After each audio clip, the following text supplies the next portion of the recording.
ಹೊರಗುತ್ತಿಗೆ ಖಾಸಗಿ ಚಾಲಕರಿಗೆ ಸಂಬಳ ಪಾವತಿ ಮಾಡದಿರುವುದು, ಪಿಎಫ್, ಇಎಸ್ಐ ಹಣವನ್ನು ಜಮಾ ಮಾಡದಿರುವುದು ಸೇರಿದಂತೆ ವಿವಿಧ ಬೇಡಿಕೆಗಳಿಗೆ ಆಗ್ರಹಿಸಿ ಕಲ್ಯಾಣ ಕರ್ನಾಟಕ ರಸ್ತೆ ಸಾರಿಗೆ ಸದನದ ಎದುರು ಹೊರಗುತ್ತಿಗೆ ಚಾಲಕರಿಂದ ಪ್ರತಿಭಟನೆ ನಡೆಸಲಾಯಿತು. ಕಲಬುರಗಿ ನಗರದಲ್ಲಿನ ಸಾರಿಗೆ ಸದನದ ಎದುರು ಪ್ರತಿಭಟನೆ ನಡೆಸಿದ ಪ್ರತಿಭಟನಾಕಾರರು ಚಾಲಕರಿಗೆ ಬಿಲ್ ಪಾವತಿಸುವ ಖಾಸಗಿ ಏಜೆನ್ಸಿಯ ವಿರುದ್ಧ ಆಕ್ರೋಶ ಹೊರಹಾಕಿದರು. ಬಳಿಕ ಮಾತನಾಡಿದ ಚಾಲಕರು, ತಮಗೆ ನೇಮಕ ಮಾಡಿಕೊಂಡಿರುವ ಏಜೆನ್ಸಿಯವರು ಹಾಗೂ ನಿಗಮದ ಸಂಬಂಧಿತ ಅಧಿಕಾರಿಗಳು ತಮ್ಮ ಸಮಸ್ಯೆಗಳಿಗೆ ಸರಿಯಾಗಿ ಸ್ಪಂದಿಸುತ್ತಿಲ್ಲ, ಸರಿಯಾಗಿ ವೇತನ ನೀಡುತ್ತಿಲ್ಲ ಎಂದು ಆಕ್ರೋಶ ಹೊರಹಾಕಿ ತಮ್ಮ ಬೇಡಿಕೆಗಳಿಗೆ ಆದಷ್ಟು ಬೇಗನೆ ಪರಿಹಾರ ನೀಡುವಂತೆ ಒತ್ತಾಯಿಸಿದರು. ಈ ಸಂದರ್ಭದಲ್ಲಿ ಧನಂಜಯ ಪಾಟೀಲ್, ಧರ್ಮರಾಜ್ ನಿಂಬರ್ಗಿ, ಕರ್ಣಪ್ಪ, ಶರಣು, ಇಶಾಕ್ ಮುಂತಾದವರು ಉಪಸ್ಥಿತರಿದ್ದರು.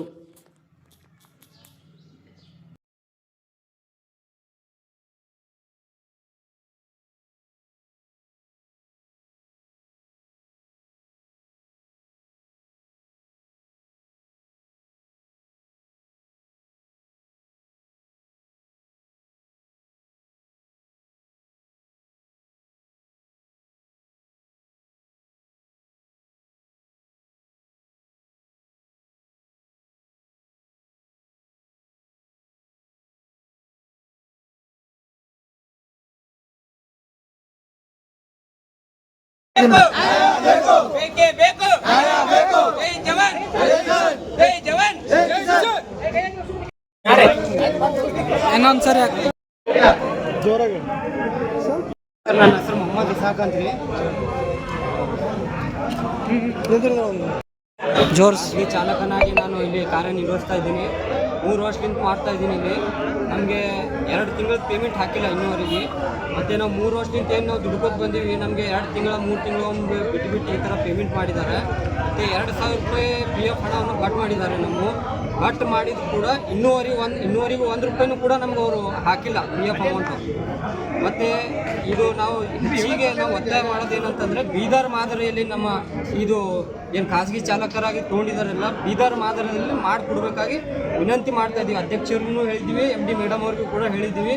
ದಯಮಾಡಿ ಅವರು ಇದು ನಾವು ಮಾಡಿರುವಂಥ ಮನವಿ ಪತ್ರವನ್ನು ಕೊಟ್ಟಿದ್ವಿ, ಅದಕ್ಕೆ ಸ್ಪಂದನೆ ಮಾಡಿ ಬೀದರ್ ಮಾದರಿಯಲ್ಲಿ ಮಾಡಿಕೊಡ್ಬೇಕಾಗಿ ಮೇಡಮ್ ಅವರಲ್ಲಿ ನಾವು ಬೇಡ್ತಾ ಇದ್ದೀವಿ. ನೀವು ವೇತನ ಯಾರು ಕೊಡ್ಲತ್ತಾರೆ? ನಮ್ಗೆ ವೇತನ ಇವಾಗ ಇವರು ಪೂಜಾ ಸೆಕ್ರೆಟರಿ ಅವ್ರು ಕೊಡ್ತಾ ಇದ್ದಾರೆ.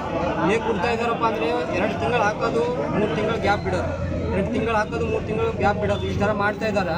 ನಾವು ಒಂದು ಊರಿಂದ ಬರಬೇಕಂದ್ರೆ ನಮ್ಗೆ ಯಾವುದೇ ಒಂದು ಪಾಸ್ ಅಲ್ಲಿ ಸವಲತ್ತು ಯಾವುದೂ ಇಲ್ಲ. ಮತ್ತು ಇನ್ನೊಂದು ಸೇಫ್ಟಿಗೋಸ್ಕರ ಅಂದರೆ ಜೀರೋನೇ. ನಾವು ಸೇಫ್ಟಿಗೋಸ್ಕರ ಏನೂ ಇಲ್ಲ. ಎಲ್ಲೇ ಹೋದಿವಿ, ಗಾಡಿ ಏನೋ ಡ್ಯಾಮೇಜ್ ಆಯಿತು, ನಮ್ಮ ಕಾಲು ಕಟ್ಟಾಯಿತು, ಕೈ ಕಟ್ಟಾಯಿತು, ಇದಕ್ಕೆ ಯಾರೂ ಹೊಣೆಗಾರರಲ್ಲ. ನಾವೇ ನಮ್ಮ ಜೀವಕ್ಕೆ ನಾವೇ ಹೊಣೆಗಾರ ಆಗಿಬಿಟ್ಟಿವಿ. ಈ ಥರ ನಮ್ಗೆ ಕಷ್ಟ ಇದಾವೆ ಸರ್. ಇನ್ಸೂರೆನ್ಸ್ ಏನು ಕಟ್ತಾರೆ? ನಮ್ಮ ಇನ್ಸೂರೆನ್ಸ್ ಅದು ಏನು ಕಟ್ಟಲ್ಲ. ESI PF ಏನು ಕವರೇಜ್ ಇಲ್ಲ, ಏನೂ ಇಲ್ಲ ಸರ್. ಮತ್ತು ಈಗ ಹೇಳಿದ್ರೆ 2,000 ರೂಪಾಯಿ ಕಟ್ಟಲ್ಲ. ದುಡ್ಡು ಮಾತ್ರ ಕರೆಕ್ಟಾಗಿ ಕಟ್ ಮಾಡ್ಕೋತಾ ಇದ್ದಾರೆ. PF ಕಟ್ ಮಾಡ್ಕೋತಾ ಇದ್ದಾರೆ, ESI ಕಟ್ ಮಾಡ್ಕೋತಾ ಇದ್ದಾರೆ, ದುಡ್ಡು ಕರೆಕ್ಟಾಗಿ ಕಟ್ ಮಾಡ್ತಾ ಇದ್ದಾರೆ. ಬಟ್ ಅದ್ರ ಸೌಲಭ್ಯ ನಮ್ಗೆ ಯಾವುದೂ ಇಲ್ಲ. ಪೇಮೆಂಟ್ ಸ್ಲಿಪ್ ಅಂತೂ ಏನೇ ಇಲ್ಲ. ಹಾಗಾಗಿ ನಾವು ಬೀದರ್ ಮಾದರಿಯಲ್ಲಿ ಮಾಡಬೇಕಾಗಿ ಭಾಳ ಸರ್ತಿ ನಾವು ಒತ್ತಾಯ ಮಾಡ್ತಾ ಇದ್ದೀವಿ. ಬಿಟ್ಟು 4ನೇ ಸರ್ತಿ ನಾವು ಮನವಿ ಪತ್ರ ಕೊಡೋದು. ನಮ್ಗೇನಾದ ಸೇಫ್ಟಿ ಒಂದು ಮುಖ್ಯ ಇದೆ, ಅದು ಒಂದು ಮಾಡಿಕೊಡ್ಬೇಕಾಗಿ ಮೇಡಮ್ ಅವರು ಅಧ್ಯಕ್ಷರಲ್ಲಿ ನಾವು ಮನವಿ ಕ್ಲಿಯರ್ ಮಾಡೋ ತನಕ ನಾವು ಡ್ಯೂಟಿಗೆ ಹೋಗಲ್ಲ ಅಂತ ಹಠ ಮಾಡ್ಕೊತಿದ್ದಾರೆ. ಯಾಕೆಂದರೆ ಅವ್ರಿಗೆ ಭಾಳ ಕಷ್ಟ ಇದೆ ಸರ್. ನಾವು 12 ತಾಸು ಜರ್ನಿ ಮಾಡ್ತೀವಿ ಸರ್. ಗಾಡಿ ನಡೆಸೋದಂದರೆ ಸುಮ್ಮನೆ ಅಲ್ಲ. ಎಷ್ಟೋ ಜನ ಬೈತಾರೆ ಸರ್ ನಮಗೆ, ಎಷ್ಟೋ ಜನ ಊದ್ತಾರೆ, ಎಂಥ ಡ್ರೈವರ್ ನೀನು ಹಿಂಗ ಅಂತ. ಆದರೂ ಕೂಡ ನಾವೆಲ್ಲ ಸಹಿಸ್ಕೊಂಡು ಇಷ್ಟೆಲ್ಲ ಮಾಡಿದ್ರು ಕೂಡ ನಮಗೆ ಕರೆಕ್ಟ್ ಪೇಮೆಂಟ್ ಆಗ್ತಾ ಇಲ್ಲ ಅಂದರೆ ಇದು ಯಾವ ನ್ಯಾಯ ಸರ್ ಹೇಳಿ? ಯಾವುದೇ ಸೌಲಭ್ಯ ಇಲ್ಲದೆ ನಾವು ಈ ಥರ ದುಡಿತಾ ಇದ್ದೀವಿ ಸರ್. ಆದರೂ ಕೂಡ ನಮ್ಮ ಮೇಲೆ ಸ್ವಲ್ಪ ಕರುಣೆ ಇಲ್ವಾ ಇವ್ರಿಗೆ? ನಮಗೆ ಏನು ಏಜೆನ್ಸಿನೇ ಬೇಡ ಸರ್. ನಮಗೆ ಏಜೆನ್ಸಿ ಬೇಕೇ ಆಗಿಲ್ಲ. ನಮಗೆ ಏನು ಬೀದರ್ ಮಾದರಿಯಲ್ಲಿದೆ, ಬೀದರ್ ಥರ ಮಾಡಿಕೊಡ್ಬೇಕು ನಮ್ಗೆ ಅಷ್ಟೇ. ಏನು ಹೊಸದಾಗ ಕಾಂಟ್ರಾಕ್ಟರ್ ಬಂದರೆ ಅವನು ಕೂಡ 25,000 ರೂಪಾಯಿ ಡಿಪಾಸಿಟ್ ಕೊಡ್ತಾ ಇದ್ದಾನೆ. ಎಲ್ಲಿಂದ ತಂದು ಕೊಡೋದು ನಾವು? ಅಳು ಮಾಡಿ ತಂದು ಕೊಡೋಣ, ಎಲ್ಲಿಂದ ತಂದು ಕೊಡೋಣ? 2 ತಿಂಗಳ ಪೇಮೆಂಟ್ ಇಲ್ಲ, ನಾವು ಎಲ್ಲಿಂದ ತರೋದು? ಡಿಪಾಸಿಟ್ ರಸೀದಿ ನನ್ನ ಮಗಳಿಗೆ ಆರಾಮ್ ಇದ್ದಿದ್ದಿಲ್ಲ, ನಾನು ಹೊರಗಿನ ಸಾಲ ತಂದು ಕೊಟ್ಟಿದ್ದೀನಿ, 2 ತಿಂಗಳ ಪೇಮೆಂಟ್ ಇಲ್ಲ ಸರ್, ಏನು ಮಾಡೋದು ಹೇಳಿ? ಅದು 25,000 ಕೊಡ್ತಾರೆ ಅದ್ರ ಬಗ್ಗೆ ಇದಕ್ಕಿಂತ ಮುಂಚೆ 30,000 ರೂಪಾಯಿ ನಮ್ಮ ಹತ್ರ ಪೂಜಾ ಸೆಕ್ರೆಟರಿ ತಗೊಂಡಿದ್ದಾರೆ. ಅದು ತಗೊಂಡಿದ್ದು ಕೂಡ ರೊಕ್ಕ ನಮಗೆ ವಾಪಸ್ ಕೊಡ್ಲಿಲ್ಲ.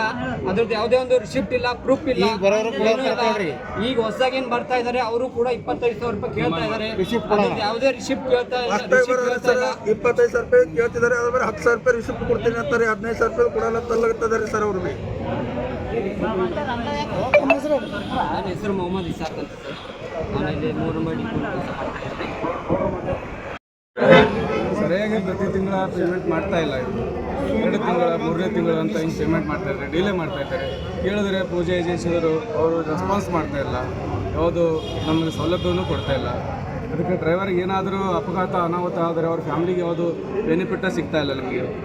ಗೌರ್ಮೆಂಟಿಂದ ಸರ್ಕಾರದಿಂದ ನಾವು ಏನೂ ಕೇಳೋದು ರೀ, ಡಿಪಾರ್ಟ್ಮೆಂಟಿಂದ ಯಾವುದಾದ್ರೂ ಸವಲತ್ತನ್ನು ಬೇಕು, ಸೇಫ್ಟಿಗೋಸ್ಕರ ಏನಾದರೂ ಮಾಡಿ ಕೊಡಬೇಕಂತ ಮನವಿ ಮೇಡಮ್ ಹತ್ರ ಮಾಡಿ ಅಧ್ಯಕ್ಷರಿದ್ದರು.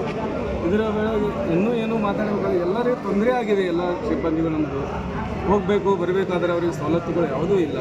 ಎಲ್ಲೆಲ್ಲೋ ಡಿಪೋದಲ್ಲಿ ಕೀಳು ನೀವು ಪ್ರೈವೇಟ್ ಇದ್ದು ನೀವು ಪರ್ಮನೆಂಟ್ ಇರುತ್ತೆ ಅಂತ ಮಾಡ್ತಾಯಿದ್ದಾರೆ. ಸರಿಯಾಗಿ ಯಾವುದು ಇದು ಸವಲತ್ತು ಅಂತೆಲ್ಲ ನಮಗೆ ಅನಿಸಿಕೆ ಎಲ್ಲರಿಗೆ ಒಳ್ಳೆಯದಾಗಲ್ಲ ಅಂತ ಹೇಳ್ತಾರೆ.